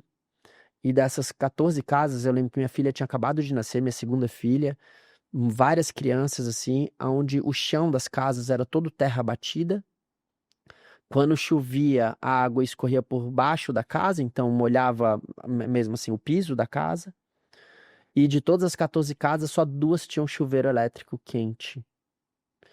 E eu lembro é isso, assim, por mais que você já vê muitas coisas, né? Sempre que você tá sujando as botas, como você disse, eu acho que a gente vive às vezes numa bolha tão grande de privilégio e onde a gente dá por garantido coisas tão simples quanto você ter luz na sua casa, quanto você ter um chuveiro quente, quanto você ter, isso assim, coisas, um saneamento básico, um vaso sanitário para usar, que a gente se desconecta de que isso não é a realidade do Brasil mesmo, né? Tem muita gente que vive condições que a gente acha que só se você for você não precisa ir para a África para ver isso, né? Você aqui no Brasil faça sempre desafio. A 2 horas daqui da Facens, Não, você vê, exato. você viu isso. Mas e assim, se você for, eu digo assim, a 15 minutos, geralmente 15 a 20 minutos de qualquer centro urbano grande, você consegue achar situações de zero saneamento básico. Eu sei que a gente trabalha aqui também na Facens, com vários outros projetos ao redor, tem comunidades que a gente chega, não vou citar nomes, mas em 15, 20 minutos que você tem nenhum saneamento básico,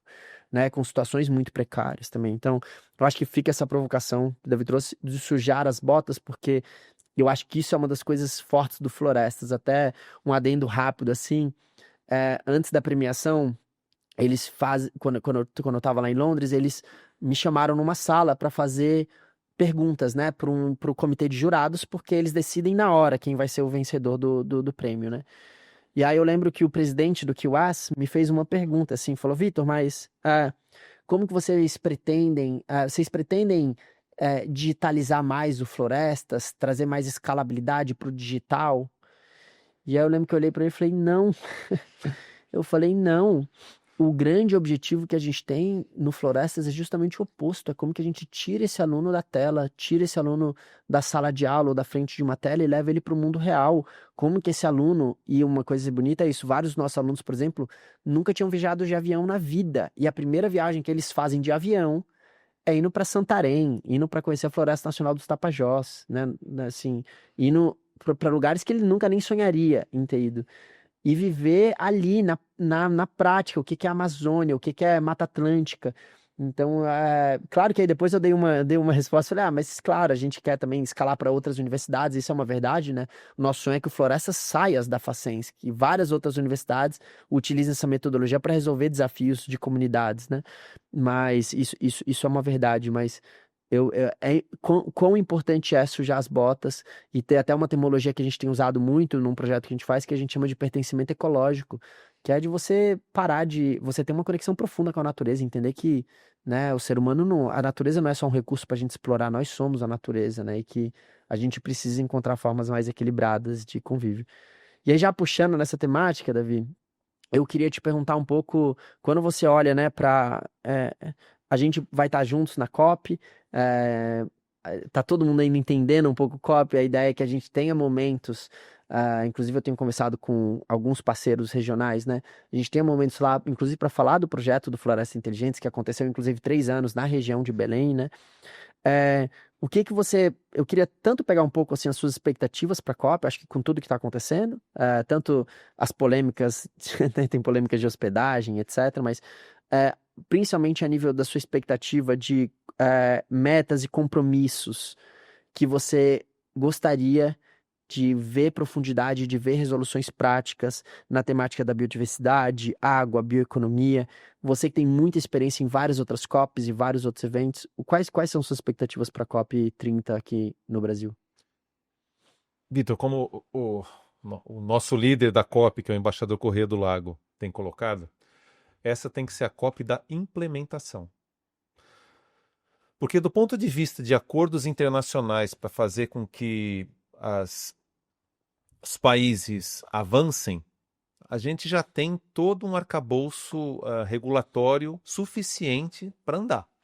O Acordo de Paris está dado, as regras de como o acordo funciona estão operando. Nas COPs passadas, as coisas que estavam faltando para fazer a operacionalização, principalmente das transações de carbono, já estão definidas. Então, essa tem que ser uma COP de implementação. E o que significa isso? Bom, como eu falei bem no começo, a grande questão é a transição energética, né? Os países se comprometerem a mudar as suas matrizes energéticas, né? Como é que diminui a quantidade de emissão de gases de efeito estufa.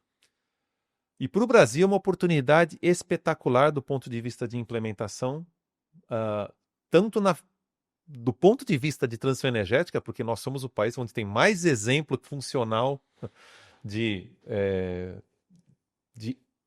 indústrias que operam com energia renovável, de sistemas logísticos que também trabalham com energia renovável. A gente acha que carro a etanol é uma coisa normal. Não é, só tem no Brasil. Outra coisa, biodiesel. Brasil. Poucos países têm biodiesel. Potencial para hidrogênio verde, por exemplo. Hidrogênio verde, que é uma novidade do ponto de vista de escalabilidade, né? Não é novo, hidrogênio verde não é novo, mas a escalabilidade do hidrogênio verde. Então, a gente tem essa possibilidade de mostrar que nós implementamos e podemos escalar isso, né? Do ponto de vista de transição energética. E do ponto de vista de floresta, como eu estava falando, nós somos um país de floresta. Né? Grande parte do território nacional é floresta. E todo esse potencial que está escondido lá, que nós conversamos aqui um pouco, né, de bioprospecção e tudo mais, e do carbono que está estocado e que pode continuar sendo estocado. O Brasil se comprometeu publicamente numa meta de recuperar 12 milhões de hectares de áreas degradadas. Então, é área, muita área, né, e que vai estocar muito carbono, né? Fora os estoques de carbono que podem acontecer na agricultura, né, com técnicas melhores e tudo mais. Então, a minha expectativa é muito positiva para o país, porque nós podemos, neste viés da COP de implementação, nós somos o país que já estamos implementando várias coisas bacanas e que, se nós só soubermos capitalizar, trazer o capital internacional para nos ajudar a fazer com que esse fomento aumente, principalmente no segmento de florestas, podemos avançar grandemente. E podemos exportar tecnologia, né? Quando a gente fala de transição energética. Quais são as suas expectativas práticas para o reservas? Vocês estão preparando, às vezes, o lançamento de algum produto novo? Vocês têm expectativas, talvez, de consolidação de parcerias internacionais e nacionais? Como que vocês, como reservas, estão se posicionando para a COP esse ano? Nós teremos um local específico de side event ali em Belém. Então nós fizemos uma parceria com a EY. Então nós teremos uma casa Votorantim junto ali com um espaço que a EY vai ter perto ali da zona portuária, um quarteirão inteiro. E a nossa ideia é, dentro desse espaço da Votorantim, várias das investidas das empresas Votorantim estarão conosco, a reserva junto com outras empresas. E nós queremos fazer um espaço de debate e negócios ali. Então, teremos vários fóruns acontecendo ali nas 2 semanas, Claro que vamos também participar da Zona Verde, da Zona Azul, que são as zonas oficiais da COP. Mas esse espaço Votorantim vai ser um local muito especial para a gente poder receber parceiros e criar oportunidades de parcerias e negócios. É isso que nós queremos fazer ali nessas 2 semanas em Belém. Mostrar várias soluções, no caso das reservas. As soluções baseadas na natureza que nós aplicamos e que queremos escalar, né? E mostrar esses potenciais com a floresta, né? Tanto do ponto de vista de carbono como de biodiversidade.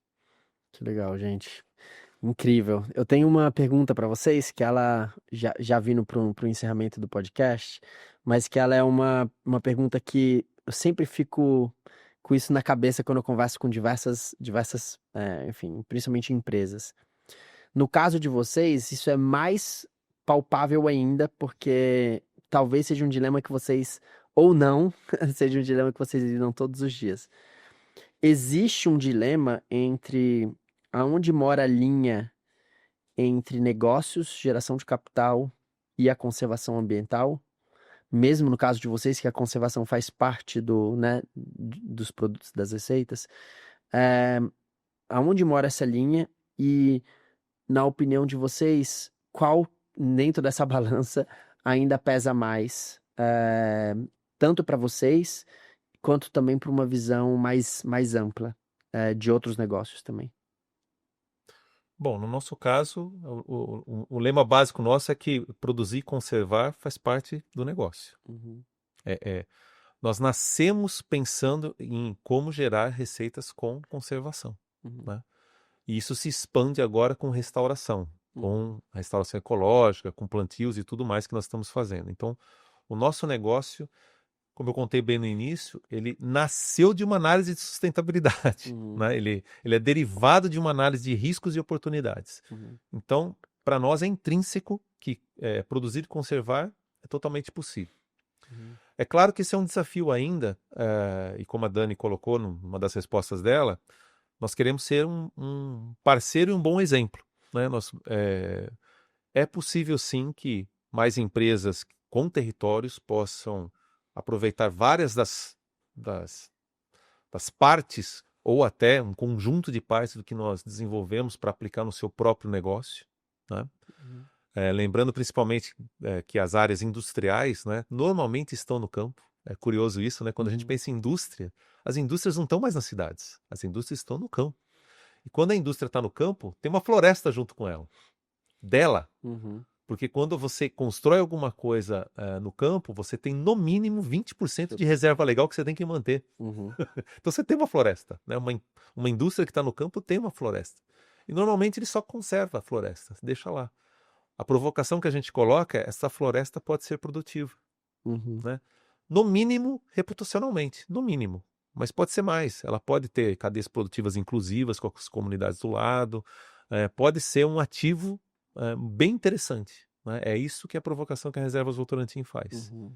Então, produzir e conservar, sim, é possível. Sim. E a gente está provando isso todo dia. Eu tô falando isso porque eu tô numa discussão com a equipe, assim, que eu fui agora há pouco, e aí já é até uma mentoria que eu vou ter com vocês agora, porque eu tava no Hacktown, um evento grande, né, palestrando sobre o Florestas Inteligentes, inclusive, que é um evento que acontece ali em Santa Rita do Sapucaí, é um evento que para a cidade, muito baseado no SXSW, né, que acontece em Austin. É um evento incrível, assim, bem interessante. A cidade inteira para, são mais de 20 mil pessoas, evento, enfim, dezenas de eventos acontecendo simultaneamente. E num desses eventos, eu conheci uma pessoa, assim, né, que é uma pessoa forte na área da sustentabilidade, na área do ESG, também conectada com marketing. E aí eu tava falando sobre regenerar, etc, e tava muito numa figura de mentorado e mentora, né? E aí ela trouxe essa provocação, assim, tô sendo super aberta, assim, ela falou... eu já não gostei do nome, regenerar, assim, desse jeito. Aí eu falei, mas por quê? Aí ela falou, porque as empresas olham, infelizmente hoje, todo mundo vai pegar o nome desse, já vai achar que é sobre abraçar árvore, já vai pensar que é sobre isso, aquilo, e que, pela minha experiência, você tem que sempre mostrar qual que é o valor que isso vai gerar para o negócio. Você quer falar de sustentabilidade, quer trazer uma agenda de desenvolvimento de liderança dentro das empresas, no fundo, a preocupação do gestor é qual valor que isso vai trazer para o negócio. Então, você tem que saber transmitir isso o tempo inteiro, transmitir isso o tempo inteiro.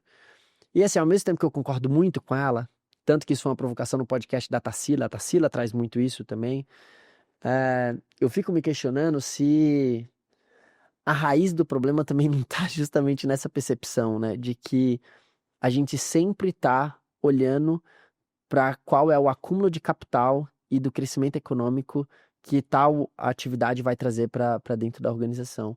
E aí aquela provocação, será que eu tenho como resolver um problema com o mesmo modelo mental que criou esse problema? Né? Então, acho que é só uma provocação mais profunda, porque vocês nascem com a conservação ambiental como fonte de geração de receita. Mas qual que é o desafio de quem não nasceu com esse objetivo e quem está querendo olhar para isso e que muitas vezes coloca na balança e sempre o acúmulo de capital e a distribuição de dividendos vai pesar mais do que qualquer tipo de regeneração ou qualquer tipo de conservação ambiental. Só uma provocação para dar uma aprofundada no final do episódio. Olha, eu deixaria um pensamento aí que é o seguinte. Para gerar capital financeiro, a gente tem que usar capital natural e capital intelectual. Né? A grande questão é que quando uma pessoa fala num pensamento só falando tem que gerar resultado, eu também concordo que tem que gerar resultado. Tem. Mas como é que a gente não mata a galinha dos ovos de ouro? Essa é a outra provocação que eu gostaria de colocar. Porque toda empresa depende do capital natural e das pessoas do capital intelectual. Como é que você não mata esses dois capitais em prol do capital financeiro? Na minha hipótese é o seguinte, você tem que ter uma visão de longo prazo de manutenção de todos os capitais. E você, fazendo uma visão de longo prazo dos capitais, foi isso que a gente fez na Votorantim lá atrás, aí estou falando do grupo, né? Na distribuição de cada uma das empresas. E na derivação que gerou a Reservas Votorantim. Né? Como é que você pensa nos capitais, pensa num plano de longo prazo e transforma o plano de longo prazo em metas de curto prazo. Aí funciona. Porque aí você consegue pegar questões de, poxa, a minha empresa é dependente de um recurso natural finito, por exemplo, uma mineração. Perfeito. Né? Então, mas essa empresa vai querer continuar no futuro minerando em outros locais. Como é que a gente consegue fazer com que esta mineração seja o mais adequada possível para que quando termine aquela mina e eu comece uma outra, essa mina que ficou, né, gerou um capital tal que gera novos negócios com o que ficou, sem gerar, se possível, nenhum resíduo negativo, né, naquele local, e que esta boa prática reflita na construção da próxima. Mesmo para um recurso finito, dá para fazer, nesse exemplo que eu estou dando. Né? Como que uma empresa, não tem nada a ver conosco, que hoje trabalha com combustíveis não renováveis, sabe que isso é finito e que se ele quiser continuar como empresa no longo prazo, vai ter que migrar obrigatoriamente para um combustível renovável. Então é isso. Como é que você pega o longo prazo, pensa na manutenção da empresa no longo prazo e traz para o curto? Então você tem uma transição. Essa é a pergunta que tem que ser feita. Muito legal. Só complementando, né, conforme vocês foram falando, eu visualizei uma figura, que é o que eu mais gosto dos ODS, no formato bolo de noiva. Porque você coloca o capital natural, né, todos os indicadores ambientais na base, Perfeito. que é o que sustenta, e a partir desse sustento, ele sustenta quem que está em cima? A sociedade. Então, a sociedade dependendo dessa base, e em cima da sociedade está quem é a economia. Exato. Então, quem dita a regra para a economia é a sociedade, só que ela depende do embasamento. Então, eu acho que essa figura, legal, ela conta muito por isso. No Regenerar, inclusive, a gente faz essa análise que é a alteração do tripé da sustentabilidade do John Elkton, né, que a princípio eram 3 círculos que tinham um entrelaçamento e que o ideal você estaria na intersecção entre os 3 círculos, justamente para o formato do tripé da sustentabilidade, né? Que para quem não conhece, diz que a empresa tem que ter um equilíbrio entre o ambiental, social e o ambiental, social e econômico. E ele também traz no bolo de noiva, né? Dizendo que, na verdade, tudo depende da natureza. A sociedade, né? Nós somos parte da natureza e a economia é um subproduto da sociedade. Então, realmente, essa análise, para mim, ela é perfeita. E aí, para encerrar, gente, eu tenho uma pergunta que é: qual foi o momento mais especial que vocês já tiveram dentro das reservas ambientais, assim? Qual foi o momento que vocês vivenciaram lá que ficou marcado para sempre para vocês, conectado com a natureza? Eu acho que para mim um deles, por exemplo, foi ver o céu do Legado num dia sem nuvens, porque eu acho que eu só talvez na Amazônia eu tinha visto assim um céu com tantas estrelas, onde você vê até aquela poeira, sabe quando você vê aquela poeira estrelar, que a gente nunca vê isso dentro enfim, dentro dos centros urbanos. E também quando eu vi a anta na natureza, que eu nunca tinha visto, né? Eu já fui muito no Legado, e eu sempre falava, pô, nunca vi uma anta, né? Sempre, e quando eu também tive essa experiência de ver de perto uma anta, ver o tamanho da anta, né? Que as pessoas não imaginam, né? O tamanho do mamífero que é uma anta. Foram momentos especiais pra mim, eu acho que você já deve ter tido vários, e eu queria saber qual foi o que mais marcou vocês. Olha, é até difícil de lembrar, mas dois que vem à minha mente foi logo no começo, quando vi pela primeira vez a anta albina. Tava noite, eu falei, o que é isso? Que cor esquisita de anta e tal. E eu gritei assim, é anta albina. E ela correu pro mato, assim, eu fiquei bastante emocionada. E recentemente, que eu vi uma onça parda na estrada. Olha, Tava indo embora, aí eu olhei e falei, nossa, que cachorro grande, né? Por quê? Eu falei, que era muito grande, assim, eu achei que era alguém soltando um cachorro lá. Aí eu vi aquele patão enorme, assim, andando, ela entrou pro mato, a gente parou o carro, desceu perto você desceu do carro? desci, eu não aguentei, por isso que eu falo, Mas eu não descia nem, eu subia no carro, uma talvez. apaixonada por animais, aí eu parei assim, desci, cheguei na beira, ela tava embaixo olhando assim, aí quando ela viu que a gente fez um barulho, ela entrou pra mata. Então, assim, eu chorei muito, eu falei, "Gente, é uma coisa você ver um animal num ambiente de cativeiro, né? Total, total. Mas você vê um animal no ambiente natural é uma coisa tão emocionante porque você entende todo o contexto que para aquele animal estar lá, muita coisa tinha que foi feita antes para ele conseguir estar lá até agora. Então, assim, isso me emocionou Legal. bastante. E o papel de vocês para possibilitar Sim, isso, né? exatamente. Que legal. Bom, me ocorre aqui são. Primeiro foi talvez o momento mais crítico e que mostrou que o comprometimento do time, da Votorantim né, e de tudo que a gente estava fazendo foi durante a pandemia. É assim, a gente estava num momento assim de começar a escalar negócio no Legado, fechou tudo. Todas as nossas fontes de receita secaram. Todas. Né? Que a gente dependia, porque tudo que a gente estava fazendo ainda estava em construção e bem na época que aconteceu a pandemia, a gente estava começando a escalar as fontes de receita. A gente ficou 2 anos sem um tostão.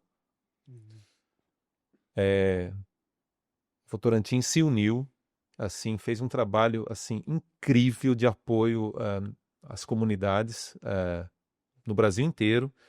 E no Legado a gente fez uma força-tarefa, todos os empregos foram mantidos.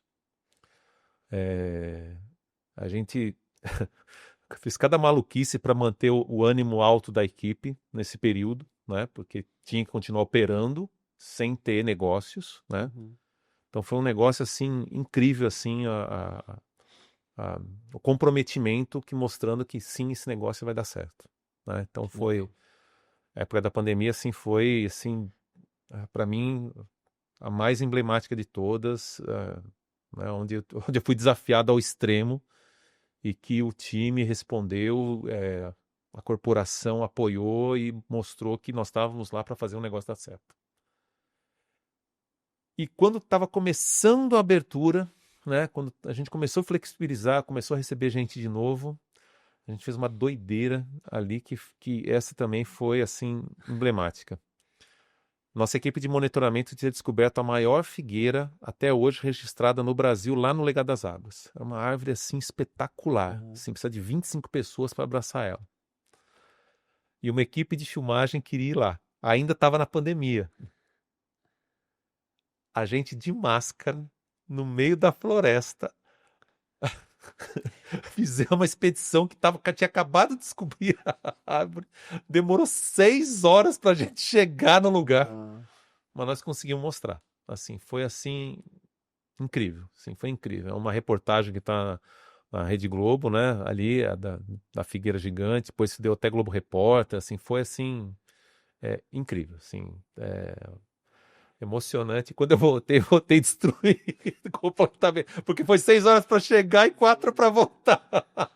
Foi assim, incrível. No mesmo dia, assim. Foi assim, emocionante. Mostrar a grandeza do que é o legado das águas mesmo, do trabalho que a gente está fazendo. Aquela figueira representa muito isso. Que legal, gente. Parabéns. Parabéns por todo o trabalho, dedicação de vida que vocês colocam nisso. Acho que talvez aqui as pessoas tenham tido uma noção do desafio que mas é um desafio enorme o trabalho de vocês, eu sei bem disso. Então, obrigado também pela parceria em todos os projetos, pela parceria de propósito e por terem aceitado o convite também. Espero que, enfim, todos que tenham ouvido, que tenham assistido, tenham gostado. E queria perguntar para vocês, quem quiser entrar em contato com vocês, quais são os melhores canais para entrar em contato tanto com reservas quanto com vocês pessoalmente. A gente tem o site, né, do Legado das Águas, legadodaságuas.com.br. Então lá tem todas as informações. Aí lá também tem o WhatsApp, tem o nosso inteligência artificial que chama Flora, né, para fazer o atendimento.